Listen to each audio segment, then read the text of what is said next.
Good morning, afternoon, evening, whenever you're watching this. This is Miss Kuhn with the weekly update. I hope that everybody had a great holiday break, whatever you guys celebrate. I hope that everyone kind of had a good time with family and relaxing. But this week, we jump right back in full swing. We have a full week of learning ahead of us. So, just know that this week we are focusing on elements of plot. So, we're going to talk about what plot is. We're going to talk about the importance of setting. A lot of times, students don't understand that when they're reading, the setting is driving the story. So, where this person is and what's happening before the character enters, or like the story, like if it's a historical fiction, like what's going on and what caused that, and why. So their setting is very important. And then we're going to talk about the climax. A lot of people think the climax is just towards the end of the book, but in all actuality, the climax is when the problem that the main character, or what we call the main character, the protagonist, the problem they're facing, the climax is when that problem is answered or solved. So that is where some of the kids get a little bit mixed up. They think it normally is the most intense part of the book, but the climax can happen in the middle of the book, and then the rest of the book is tying up loose ends, or it is getting ready, setting the story up for the sequel. So we just want to make sure that they understand that.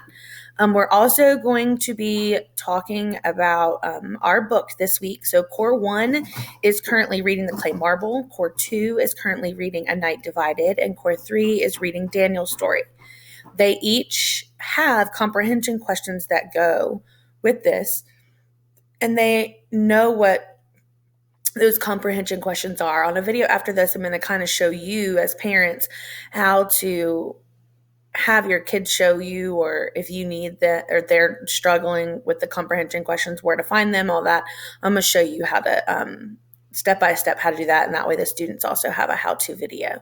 But they have comprehension questions. If they're in Core 1 or 2, they're also working on summary, and they're going to be working on generating questions for this part of the book. If they're in Core 3, they are working on their comprehension questions, and then they're doing what's called a historical connector. So they're reading a story about the Holocaust, and they are having to compare and contrast the boy Daniel and his journey to an actual Holocaust survivor's story that they have researched, gave them some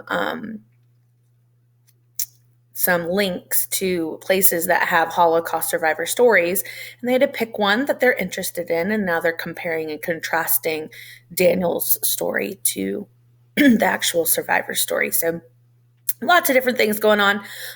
This week for homework, the students will need to work on an article of the week. We are reading about revenge. Does it really make you feel better?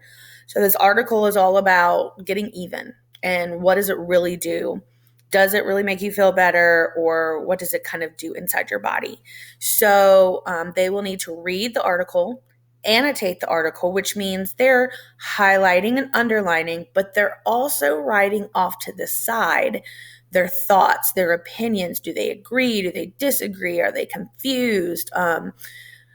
Those kind of things. What's coming to mind? It's not just about underlining, because you and I both know that when we underline, if we go back to it a week later, we don't really remember why we underlined that. So it's really important that they're writing why they underlined it, and then they need to write me a 1-page response on revenge. What did they think about the article? What did they think about revenge? What did they think, before they were reading it versus after they were reading it? So just a page, top to bottom notebook paper. It has to be handwritten. It just goes from the red margin line to the red margin line. They don't have to go all the way to the end. And I grade on content. What did they put in there? Are they making those connections? I am grading on sentence fluency. Do the sentences make sense?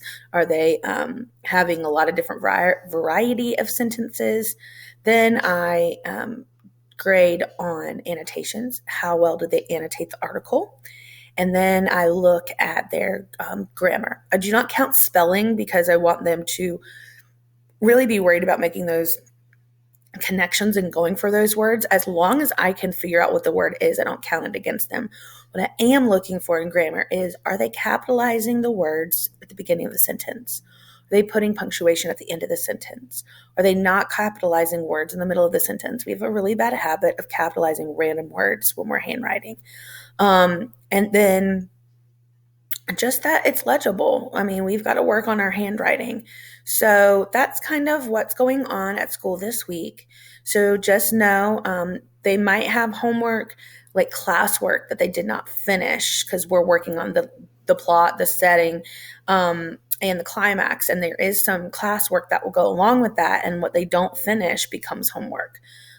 So please just check in, make them pull out what they did in class, make sure that it's complete. Other than that, I hope that everyone had a great weekend and we are off to a great start this week.